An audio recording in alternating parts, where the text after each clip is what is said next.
Hello and welcome to Wisdom of the Book of Mormon. Today we're doing an episode that is called Adventures of Zeniff. Now, Zeniff was one of the, I believe it was one of the civilizations of Melech who had blended with the Nephites. Now, Melech was a person that was, his family came at the same time that Lehi left Jerusalem, but they formed their own civilization in the Americas, and you don't hear very much about it until the book of MOSIAH. They were sort of like a lost area of this, but now we're going to run into some more Nephites. So here we go with this journey, if you will. I want you to open it. We're going to be covering the chapters 9 and 10 in MOSIAH, okay? So this is going to be quite interesting. Actually, there's not going to be a part 1 because obviously we need to go through some deep work because part 2 is the next part is going to be the prophecies of Abinadi. So here we go. We're going to go to MOSIAH chapter 9. MOSIAH chapter 9. Now, here's the first verse here. Let's do the chapter heading first. Zeniff leads a group from Zarahemla to possess the land of Lehi Nephi.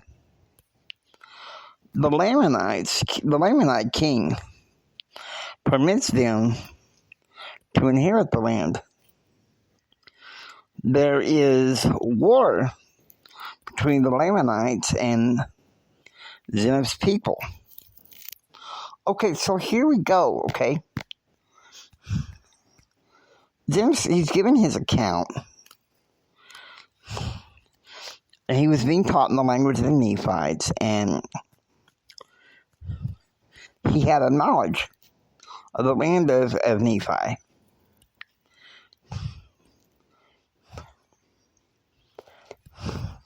His father's first inheritance. And having been sent as a spy among the Lamanites, that I might spy out their forces, that our army might come upon them and destroy them. But when I saw that which was good among them, I was desirous that they should not be destroyed. Okay, so this is obvious. He sees some good people among the Lamanites, okay? Now, let's go to chapter 9, verse 7, okay? 6 and 7, rather. This is interesting. Because he gets captured. And in verse 6 he says, we're going to read 6 through 9. And I went in unto the king, and he covenanted with me that I might possess the land of Lehi Nephi and the land of Shebelon. Verse 7. Okay, now he's sent to the king. And he also commanded that his people should depart out of the land, and I and my people went into the land that we might possess it. And we began to build buildings and to repair the walls of the city, yea, even the walls of the city of Lehi Nephi, and the city of Shebelon. And we began to till the ground. Yea, even with all manner of seeds, with seeds of corn, and of wheat, and of barley, and with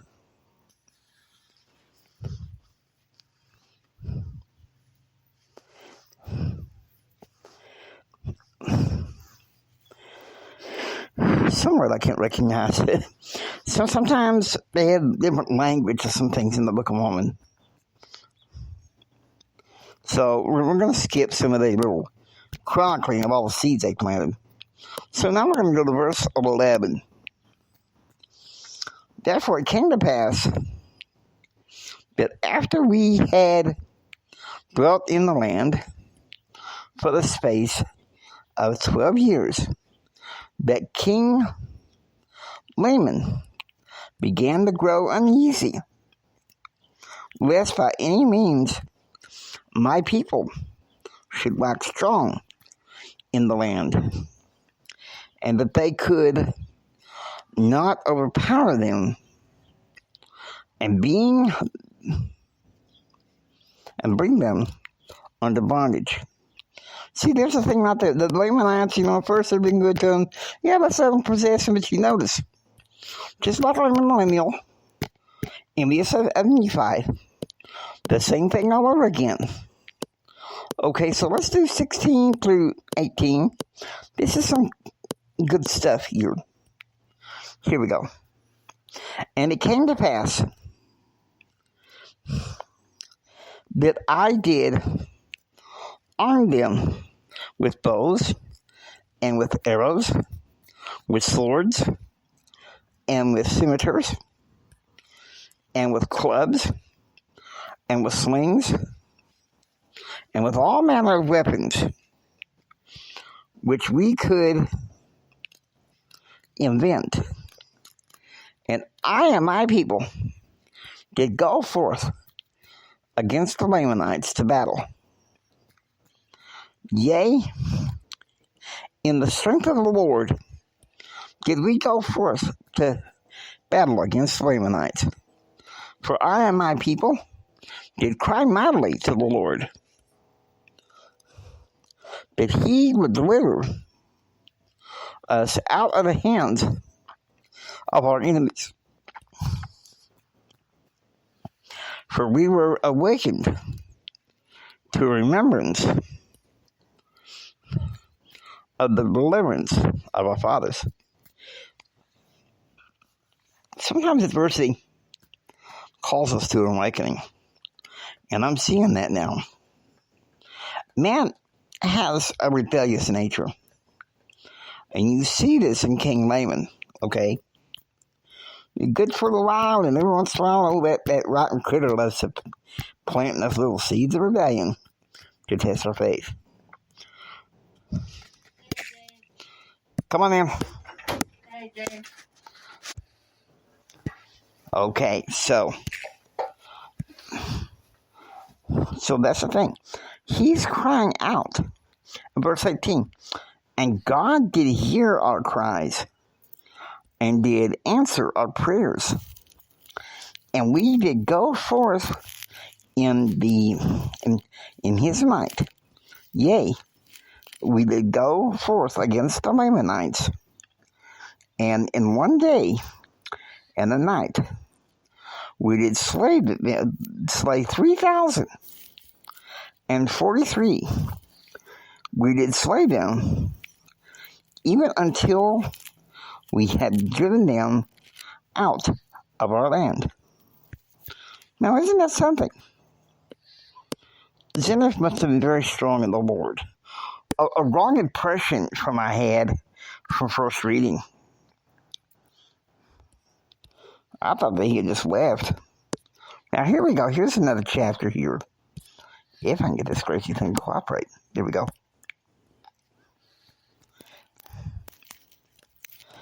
Okay. This is where King Laman dies. Of course, his people are wild and ferocious and believe in false traditions. and Zeniff and his people prevail against them. Okay, so here we go. We're only going to read select verses because I encourage you. We're doing Come Follow Me this year, and this year it's the Book of Mormon. I encourage you to read the Book of Mormon alone. And I know I'm not necessarily on the usual schedule as Come Follow Me, but I have a slightly different reading program with the Book of Mormon because I read the Isaiah chapters in 2nd Nephi around Christmas time. Verse 3. And it came to pass that we did inherit the land of our fathers for many years, yea, for the space of 22 years. Verse 4. And I did cause that the men should till the ground and raise all manner of grains and all manners of fruit of every kind. Verse 5. And I did cause that the women should spin and toil and work and all manners of fine linen, yea, and cloth of every kind, that we might clothe our nakedness. And thus we did prosper in the land, that we did have a continual peace in the land for the space of 22 years. Okay, so you know what's coming up next, okay? King Laman's people are getting ferocious. They're getting wild. They're getting angry. Okay? So they're most likely about to come to battle again against the... Here we go. It's verse 11. It's where the Lamanites are getting stirred up. Now, let's go to verse 13, if you will. All right? Verse 13.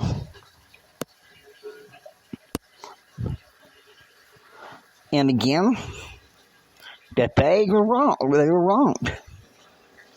While in the land of their first inheritance, after they had crossed the sea.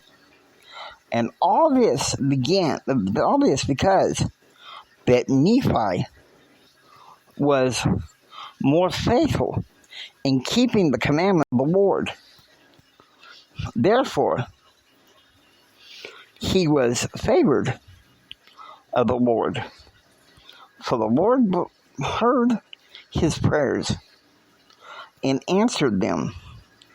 And he took the lead of their journeys in the wilderness. Verse 14. And his brothers were wroth with him, because they understood not the dealings of the Lord. They were also wroth with him upon the waters, because they hardened their hearts against the Lord. Verse 15. And again, they were wroth with him when they had arrived in the promised land, because they said that he had taken the ruling of the people out of their hands, and they sought to kill him. Now you look at this. It's the Lamanites have a cycle that's unbelievable. Okay, they let the Nephites live in peace for all. The next thing you know, somebody always stirs something up in anger. Doesn't that remind you of some of the drama kings and queens of our culture?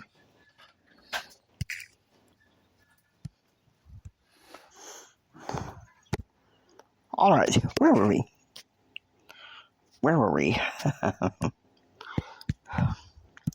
We are still on the journey of Zeniff.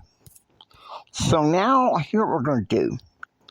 We know what's going on in the battle of the Lamanites and these Nephites that were sort of the civilization of Zeniff. Okay, so that's the finish of chapter 10. Wow. Okay, so I want you, in the meantime, I want you to read the Book of Mormon on your own so that you can understand this, because it'll really bless your life. You will really be blessed, I promise you. And I hope that this blesses your heart. Now, I hope you enjoy listening to the Wisdom of the Book of Mormon. If you like what you hear, please subscribe and become a part of the Wisdom of the Book of Mormon community. Hey, this is Jimi Hendrix saying until next time, remember who you are, read the scriptures, and please preach the gospel. And remember this, from the bottom of my heart, Jimmy loves you. I really love you. God bless each and every one of you, and I want you to please have a blessed day.